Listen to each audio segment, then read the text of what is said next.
उस मासूम बच्ची की उम्र महज 13 साल थी। उसने भी दूसरी लड़कियों की तरह पढ़ लिख कर एक कामयाब इंसान बनने के सपने देखे। वो लड़की खिलाड़ी बनना चाहती थी, लेकिन उसे ये नहीं पता था कि एक दिन उसका ख्वाब आईने की तरह चकनाचूर हो जाएगा और उस आईने के टुकड़े शीशे की तरह उसकी ही आंखों में और जहनों दिल पर गड़ने लगेंगे। जी हाँ, उस मासूम बच्ची के साथ दुष्कर्म किया गया और फिर उस बेचारी की जिंदगी ही बदल गई। तो यहीं से शुरू होता है दुख और तकलीफों का सिलसिला। 13 साल की वो मासूम बच्ची आज 18 साल की हो चुकी है और इन 5 सालों में उसके साथ इतनी बार बलात्कार हुआ उसके बारे में तो शायद उसे ठीक से याद ही नहीं। और अगर कुछ याद है तो महज उन 64 लोगों के नाम जिन्होंने उस बेचारी को ना जाने कितनी ही बार अपनी हवस का शिकार बनाया। क्यों चौंक गए ना आप? लेकिन ये बिल्कुल सच है। नमस्कार, आदाब, सत श्री अकाल। मैं हूं मोहम्मद आसिफ दुलार और आप देखना शुरू कर चुके हैं हमारी खास पेशकश केस डायरी विद आसिफ दुलार। अगर अब तक आपने हमारे चैनल को सब्सक्राइब नहीं किया है तो उसे सब्सक्राइब कर लीजिए। फेसबुक और इंस्टाग्राम पर भी हमारा पेज है, आप उसे भी फॉलो कर सकते हैं। इस तरह सभी सच्ची घटनाएं सबसे पहले आप तक पहुंचेंगी और आप भी खुद को अलर्ट रख सकेंगे। यह खौफनाक मामला केरल के पतनमथिट्टा इलाके का है, जहां 18 साल की लड़की ने पुलिस से अपने साथ हो रही हैवानियत की शिकायत की। लड़की ने जब पुलिस के सामने अपनी जुबान खोली तो खुद पुलिस वालों के भी पैरों तले जमीन खिसक गई, क्योंकि इससे पहले पुलिस वालों के करियर में ना तो इस तरह की घटना सुनी गई और ना ही देखी गई। लड़की के मुताबिक जब वो महज 13 साल की थी तब उसे पहली बार हवस का शिकार बनाया गया। लड़की ने बताया कि पहली बार उसके ही पड़ोसी ने उसके साथ रेप किया और उसकी मासूमियत को रौंद दिया। जिस वक्त लड़की ने इस बेचारी को अपनी हवस का शिकार बनाया, उसी वक्त उसने एक अश्लील वीडियो भी बना लिया और फिर उस वीडियो को वायरल कर दिया। वीडियो वायरल होने के बाद जैसे हवस के नशे में चूर हैवान उस लड़की के पीछे ही पड़ गए। एक मासूम बच्ची जो अपने दोस्तों के साथ खेलती थी, अब हर कदम पर उस दर्दनाक वीडियो का शिकार हो रही थी।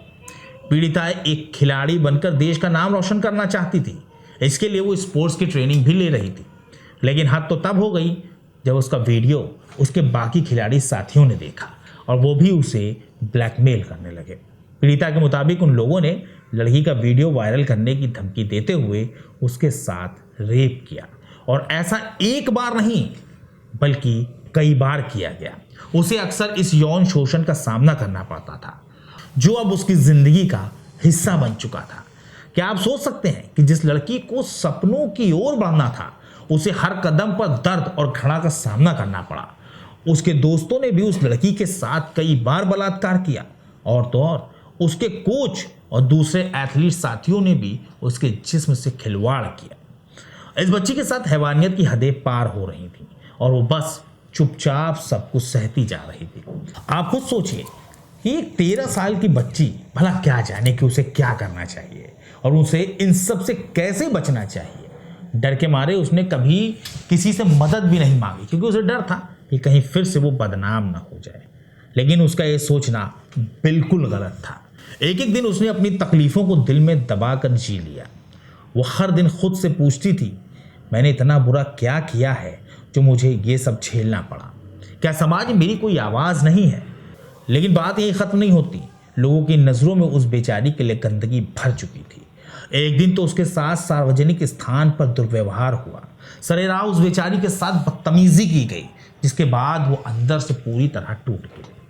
हर जगह उसे अपमान, वही घृणा, वही दर्द महसूस होता था।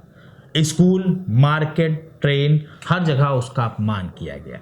वो हर जगह डरने लगी। कहीं से भी सुरक्षा का कोई एहसास नहीं था।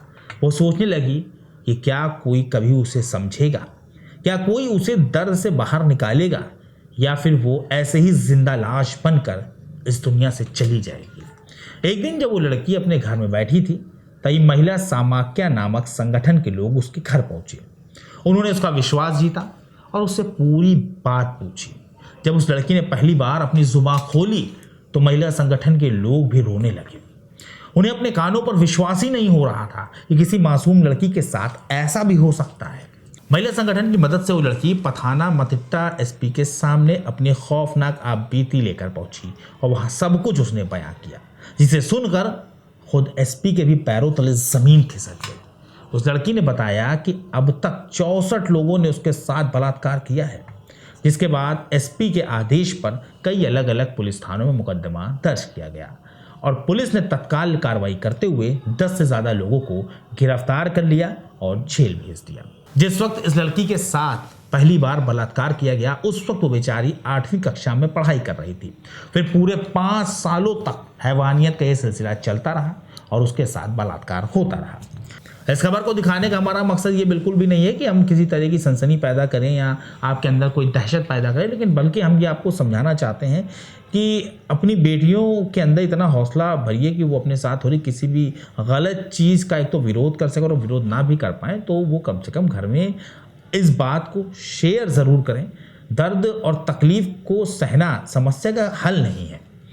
मदद के लिए आवाज़ उठाएं, चाहे हालात कितने भी मुश्किल क्यों ना हो। समाज को सतर्क और संवेदनशील बनना ज़रूरी है ताकि ऐसी घटनाएं सामने आते ही तुरंत मदद हो सके। बच्चों को उनके अधिकारों और आत्म सुरक्षा के बारे में जागरूक करना बहुत ज़रूरी है ताकि वो सही और गलत को पहचान सकें। प्रशासन और कानून को तेज़, कठोर और निष्पक्ष होना होगा ताकि दोषियों को तुरंत सज़ा मिले। किसी की तकलीफ को समझें और मदद करें। अगर आप किसी ऐसी स्थिति के गवाह हैं तो चुप न रहें। ये घटना सिर्फ झकझोरती नहीं बल्कि ये भी सिखाती है कि हमें व्यक्तिगत और सामूहिक रूप से सतर्क और संवेदनशील रहना चाहिए। आपको हमारी पेशकश कैसी लगी इसके बारे में कमेंट सेक्शन में ज़रूर बताइए। एक बार बहुत जल्द सच्ची घटना के साथ हम आपके सामने हाजिर होंगे। तब तक के लिए हमारी पूरी टीम को इजाज़त दीजिए और अपना ख्याल रखिए।